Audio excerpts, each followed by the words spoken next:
Okay, development snapshot for version 1.09 of synSpace Drone Runners, an Android game available in the Google Play Store and for Amazon Fire HD. The vocoder, which has gone through some improvements, one of which is that the track editor now, where if you look at the song in this mode, the piano roll mode, if you zoom in at the highest zoom level now, I have it roughly aligned with the energy that I actually heard. So this is the energy output from the filter array. So that's a note, that's a note, that's a note, that's a note. It's actually probably a couple of notes. Note followed by a louder note. Notice that like this note stayed very in tune. It was very narrow. It was just on a C4, a D4. Whereas this note, it was much broader. So this note either had a little vibrato going on, or it was just a little noisier. Its peak was just a little broader. And so then the note detector basically looks for strong leading edges in the sound energy, which I indicate by these little white lines. And that's my primary clue for the start of a note. And then, unfortunately, well, whatever, I have to snap it to the nearest available step I have, which is basically a 16th note. But I control the sampling rate, so if I'm sampling at 180 beats per minute, then a 16th note is fairly short period of time. So it's one of the flaws.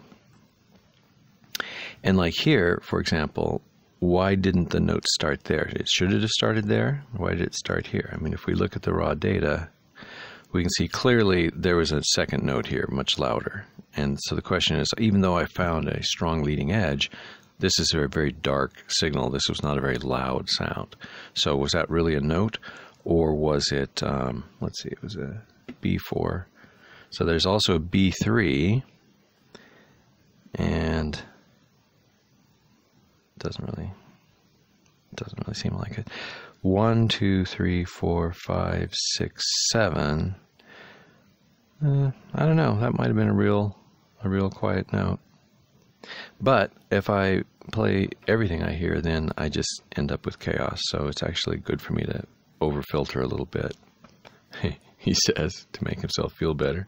So the other thing I have now is my MusicBrain, which is the first implementation of my CritterBrain technology, which I hope will be something I reuse. But it's basically just a vector quantizer, and it takes each of these notes and it knows the harmonic content. Like, these are all pretty clean notes. There's not a lot of harmonics. I mean, just these little dashes up here. But often there are a lot of harmonics in an individual note. Well, in fact, this one that's broader, you can say, well, these aren't harmonics, but they are an aspect of the note, as opposed to this one. So what happens is the brain just remembers the last umpteen notes it's heard, and for each one, it remembers its spectral shape. You know, how much of a second harmonic it had, how much of a third harmonic it had. You know, usually is a relative value, but how loud it was, what its pitch was, information about the note.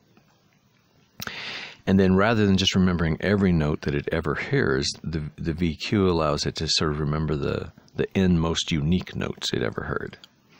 And then those just become a collection of memories that are held in the VQ. So the VQ just remembers 32 of the most interesting notes it's ever heard.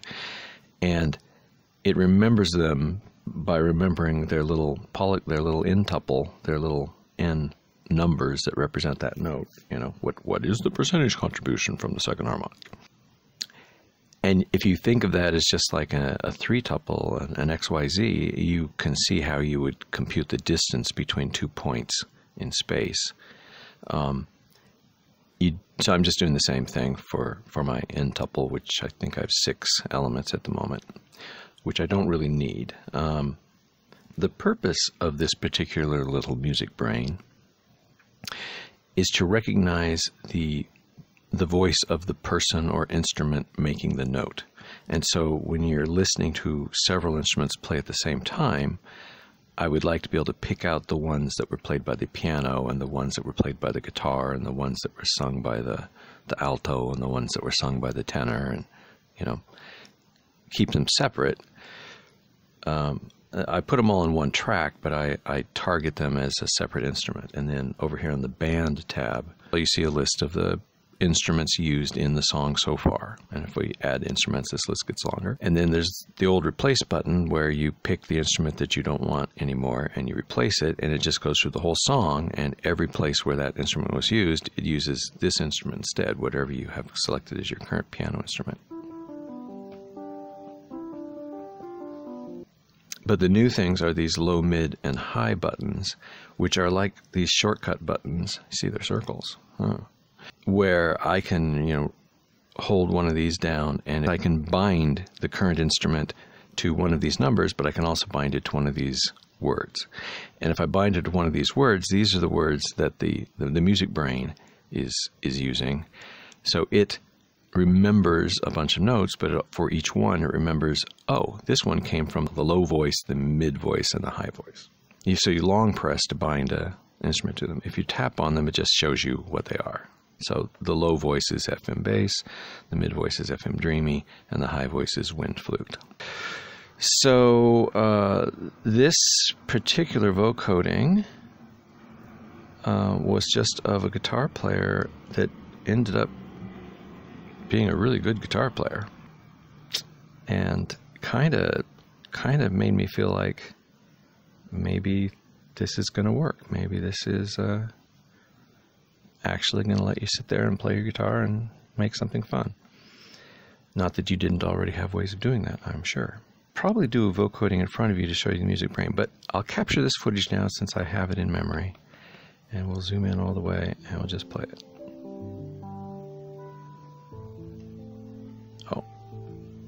So it's obviously it's not going to be perfect. It's going to be wrong in many ways, and maybe we'll point them out as they go by.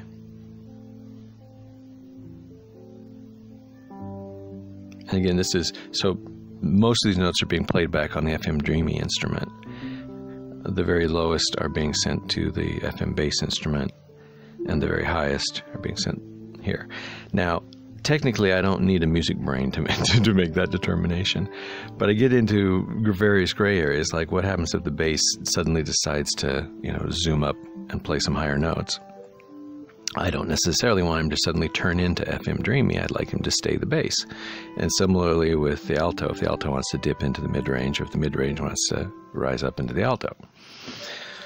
So by remembering the characteristics of each individual voice, when I hear it outside of its expected pitch range, if it's not too far outside, it'll probably still have many of those same characteristics. Now, all voices, as they get higher and higher in pitch, they get fewer and fewer harmonics. They can become more sinusoidal. And when I say all, I say that just from the voice of experience in a world where I have a fixed sampling frequency, so it's not like I have an infinite amount of frequency space because yeah, you could have harmonics up into the gigahertz, you know, if you really wanted to worry about it. But in fact, I run up against 16 kilohertz hard limit. Well, I guess 8 kilohertz really, and so I run out of harmonics pretty quickly.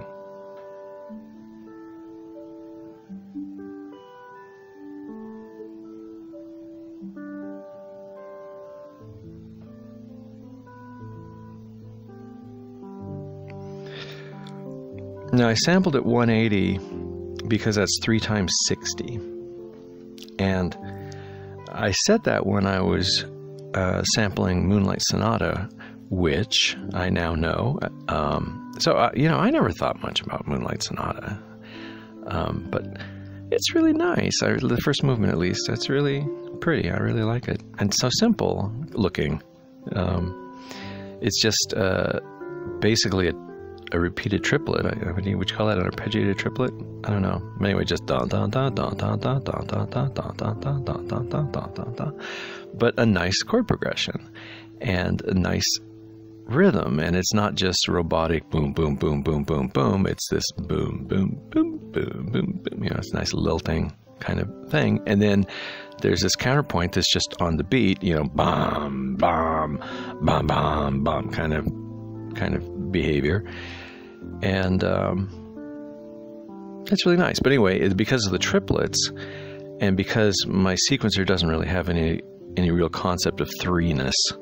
I can't do 3/4 time, for example, and I certainly don't do triplets per se. So at 60 beats per minute, I couldn't get enough edges in the right places that when the triplets would snap to grid, that they wouldn't snap to a grid that was just very non-triplety. So instead of da da da da da da, it would be like da da da da da da da da, and that, you know, that kills it. So it still does that, obviously, but it's trust me, this is a lot better.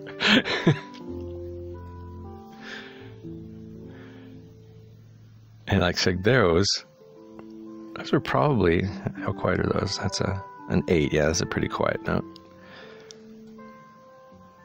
So those other ones are probably, so it's probably just, I could turn the volume up and get those notes.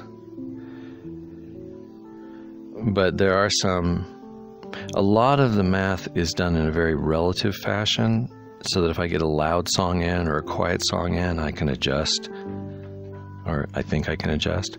But there's still sweet spots. There's still an absolute acoustic range, which on my meter shows up 0 to 100 million. So if once you go over 100 million, you're officially pegging the meters, and you know it's only going to get worse from that point on. And going up to the limit of 100 million, it's the usual VU meter thing. You don't really want to saturate your recording at the really, really top of the meter. You want to give it a little breathing room up there, because it's it's getting a little distorted, or maybe you're going to add it. You're going to add some other signal or something, and that would take it over the limit. You don't know. So you do still end up needing to adjust your input volumes, and there's a preamp in the app. But of course, I'm just using my computer volume control, and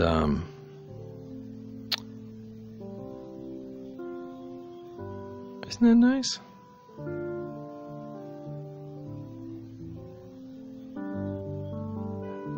It's kind of nice because I have different stages of recording, right? There's the original wave samples, then there's the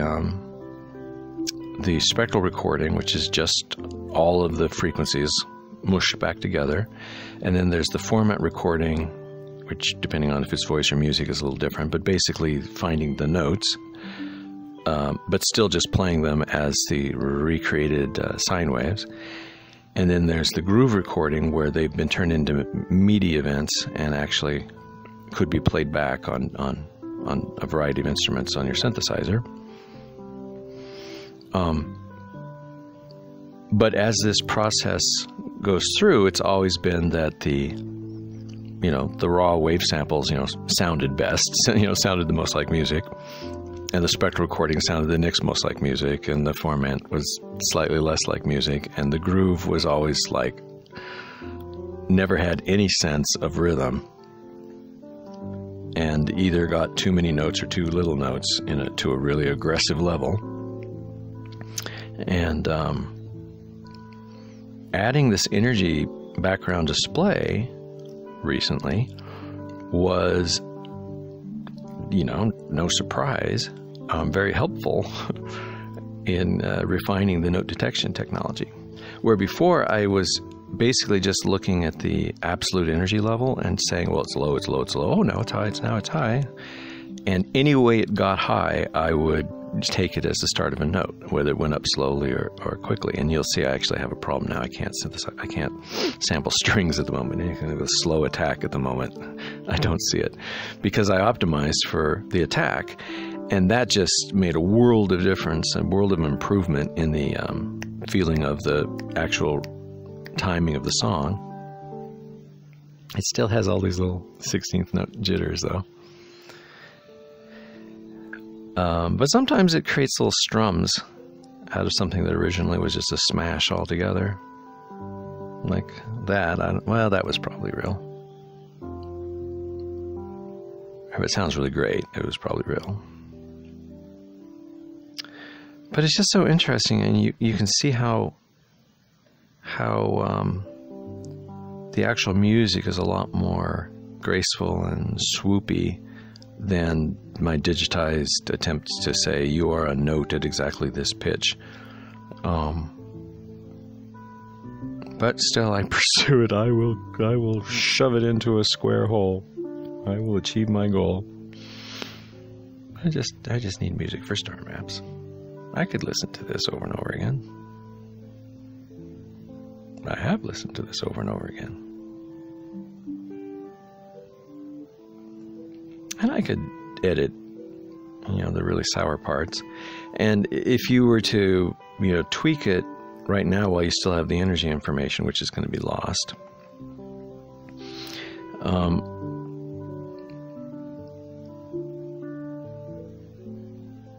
the wind flute's an interesting. It was one of the first instruments I made with my synthesizer. There's a little thing in it that I like, but like most things, it's like you hear them with one set of speakers and you really like them, and then you're all proud of them, and then you play them for someone else on different speakers, and it's like, well, in the worst case, it's got some resonant frequency that burns out their speakers, and then you feel guilty. But that it sounds a lot more awful than you realized. And this is my child's recital here, so obviously I think this sounds fantastic. It's amazing. It's like, oh my God, I'm gonna get a Nobel Prize for this. But no, I think a dispassionate ear would say, well, I've played this music before, and there's a lot more notes than that. And some of these notes go on way longer than they should, and some of this other stuff happens, and and you're right. This is crap. But at least it's my crap now.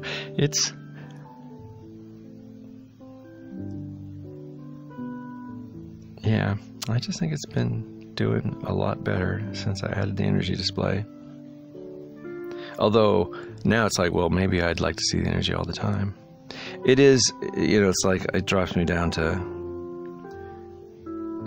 18 frames per second just on playback, so that's pretty bad. If I get rid of that visualization, stop.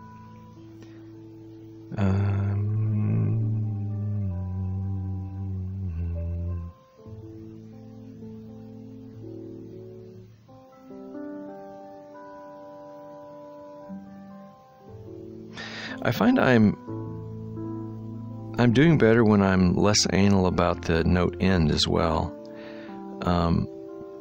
If I actually look at it and aggressively, so part of it is that I'm trying to capture MIDI events, and not really MIDI. It's my equivalent of MIDI.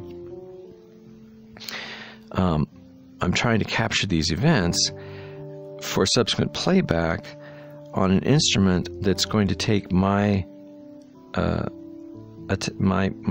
note start and my lift as commands to start playing the note and to start stopping the note. It doesn't, i.e. the silence doesn't start the instant you lift your finger, because the note may continue to drown on for a while. So I'm trying to recreate the finger here, what the finger did, and then leave the decay to the instrument that the music's being played back on. But when I do that aggressively, well, first of all, I can't know, because unless I know a lot about the instrument that was originally playing it, I don't know how much of what I'm hearing is the decay versus the point of lift. So anyway, when I was aggressive about it, I was ending up with a lot of really short notes. And what that would tend to turn into is a long note would get turned into multiple short notes, which I called staccatization. And that was really bad. It didn't sound good, made the music really busy, and it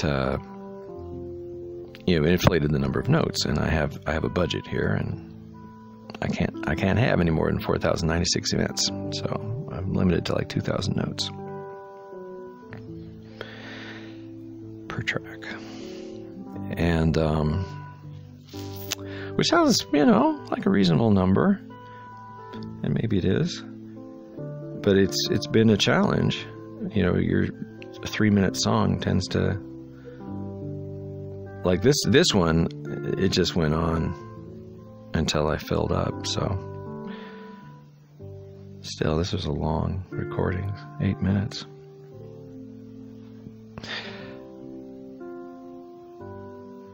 But that sounds about right. Nice strum point. I mean, you can actually follow along now. You can actually say, yeah, this is what I'm hearing.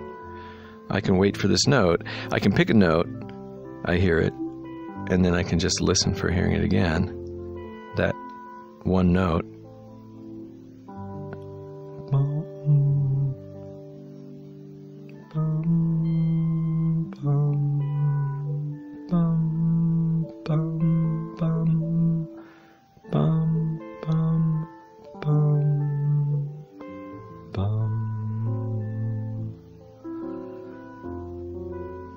That was probably wrong. There's also a lot of places where the performer blues the note, starts a little higher low or ends a little higher low, sharp or flat. And like here, that was probably not a real quantized step. That was probably just a note bling blue.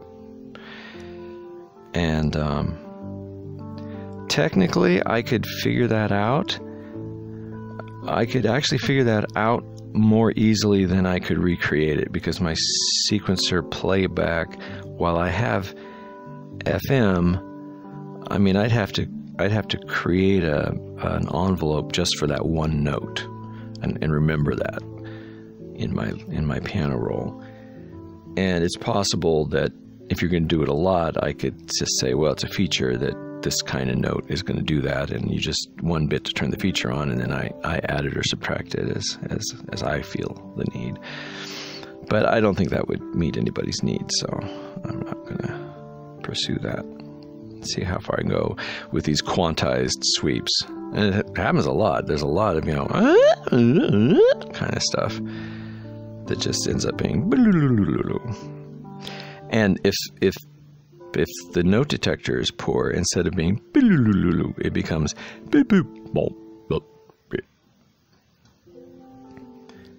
and well, I'm just really pleased.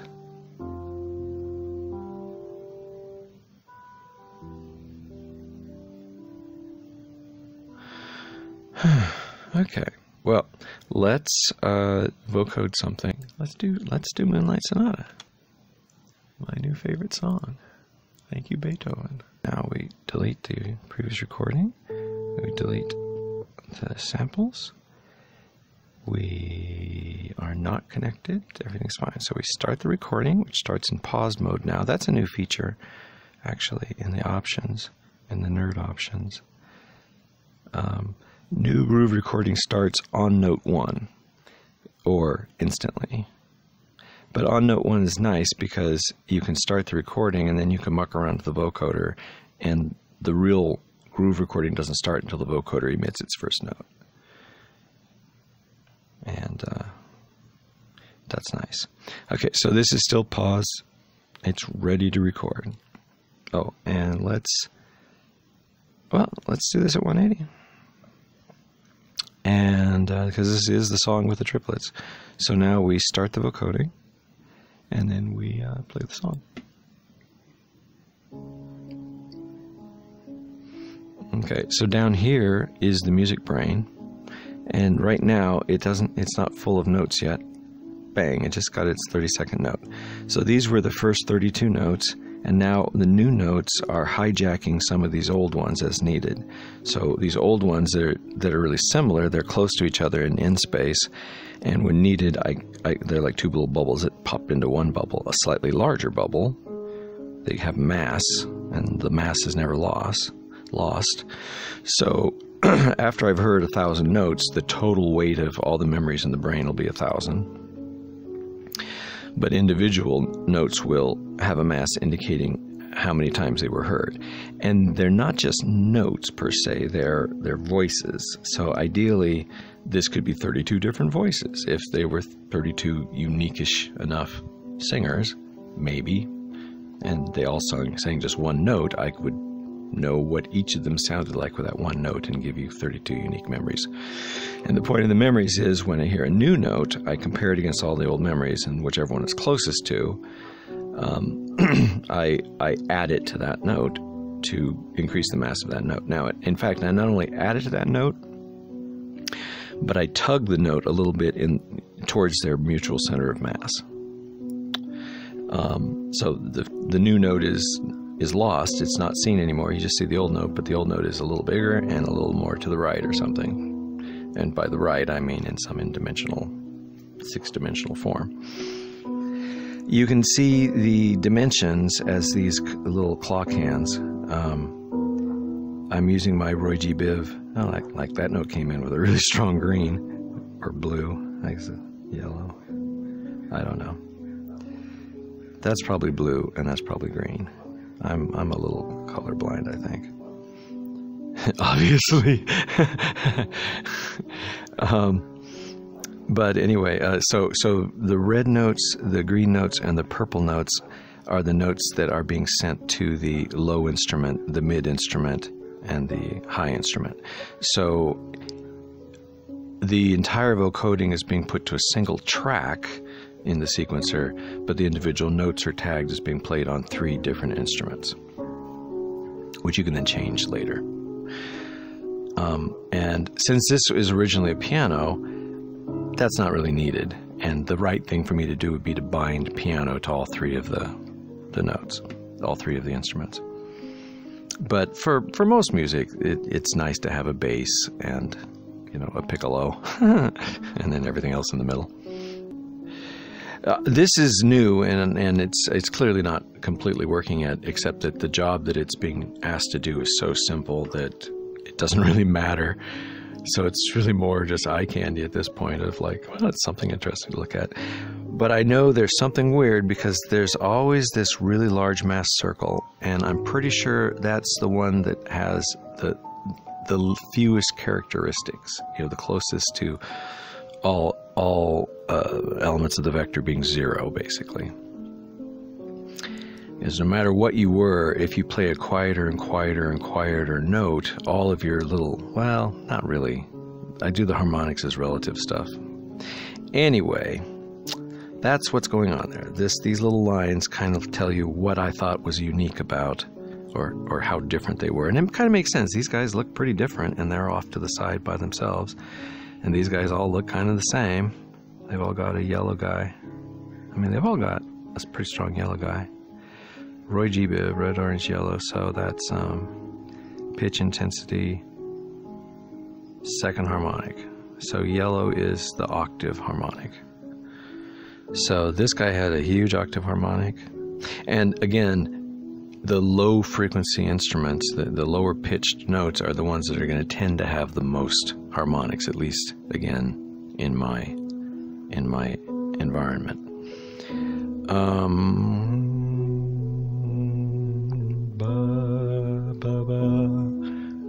And are we going to tape this whole thing? Well, why not?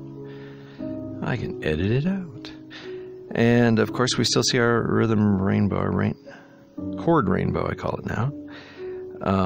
So it thinks that was a D flat minor, and that was an A flat 7. There's a little delay before you see it, so it was a D flat minor for a while, then a D flat. It thinks the whole song is in D flat minor. It's got that real dissonance there. I assume that's on purpose.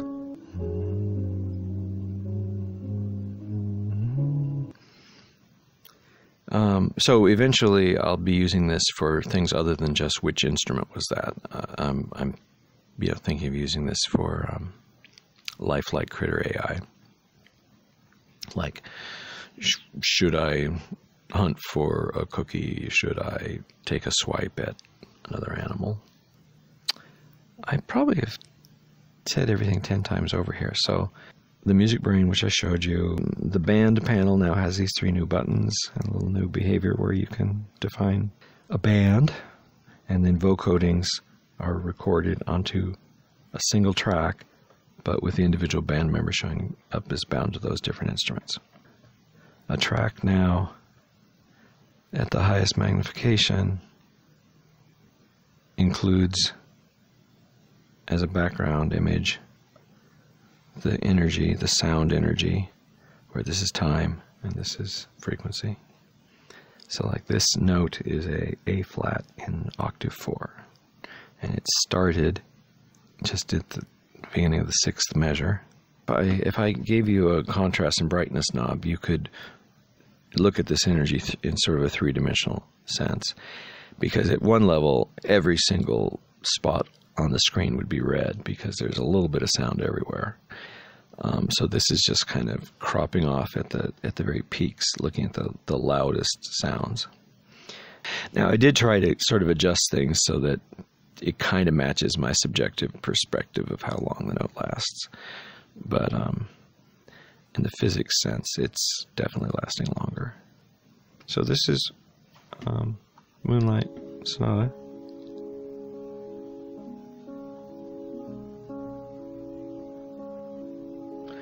These are those triplets. Do do do do do do do do do do do do do do do do do. Missed one. Do do do. Missed one.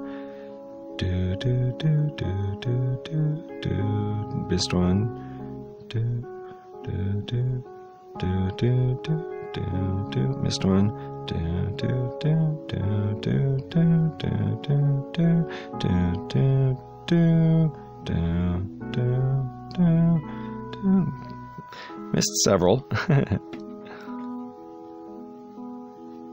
There's a bass thing going on. This one, boo.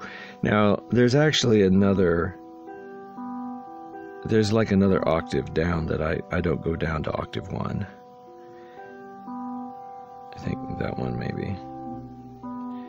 In the original piece, the left hand is doing a lot of octave slamming. See, I'm a professional musician. You probably have never heard the term octave slamming. I'm not a professional musician.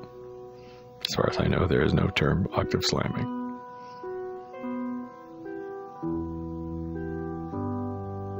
So here, playing these low notes on a bass is flawed compared to it being a piano piece, but I like it. Boom, boom. And maybe just because this isn't my piano simulation, this is dreamy. I guess I should show that. So if I go over here to the instrument list, and I pick something like the Rhodes piano. Sounds like this. And now I go back over here to band, and I say, I would like to replace the Rhodes piano. Instead of doing FM Dreamy, I want to replace Dreamy with Rhodes 1 everywhere in the groove guitar music. And I say, yes. It takes effect instantly. So now the mid-range notes, but I didn't change the mid-range binding. It's still bound to FM Dreamy. So if I were to do another vocoding, it would be FM Dreamy. But if I wanted it to be FM Rhodes in the future, I could long press.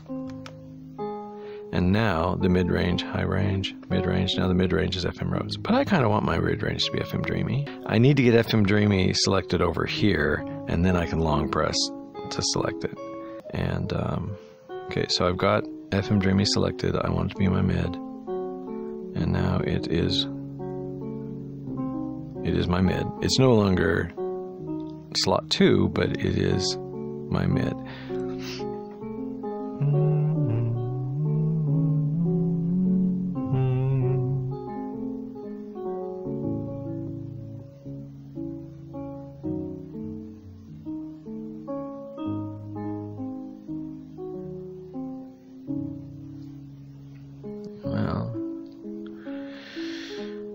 guess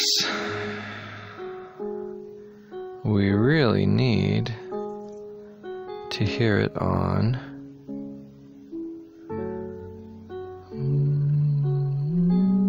the tubular bells. Replace. Which one is it? Okay, this one.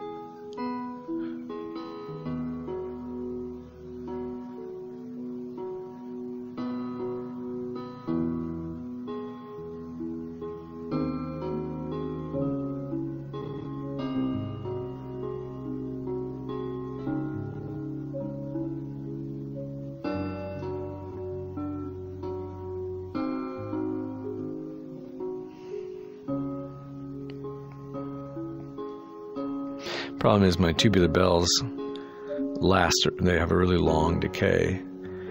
So when you start very many of them, you end up with a whole bunch of them playing at the same time, and my math overflows. I mean, I'm unable to complete my math in the allotted time.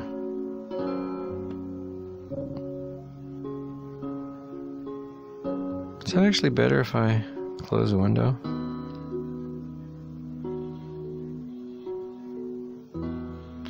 This would be more the intended use case. You're flying around, and there's a tubular bell going bang, bang, bang, setting the mood.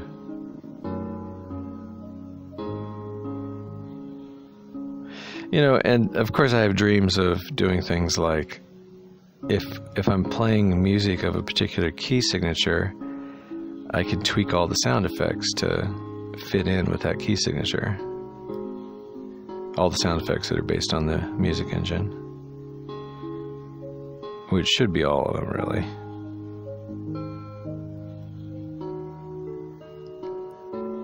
I mean, certainly the weapons fire. That should be musical. Yeah, sun. Oh, do I ever mention that's a gravity detector on your radar, saying there's gravity in that direction? It's not a... Some people think it's supposed to be a lens flare, but it's not. That's where it should end.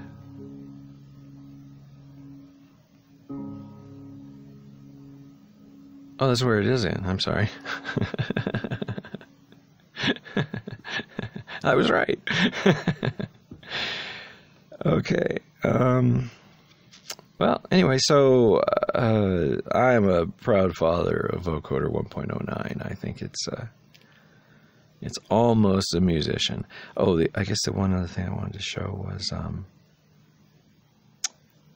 well, it's a future plan, so I guess it's not in 1.09 yet, so I'll show it to you when it is. Okay, the end. Lots to edit down. Oh, so, okay, lots to edit down.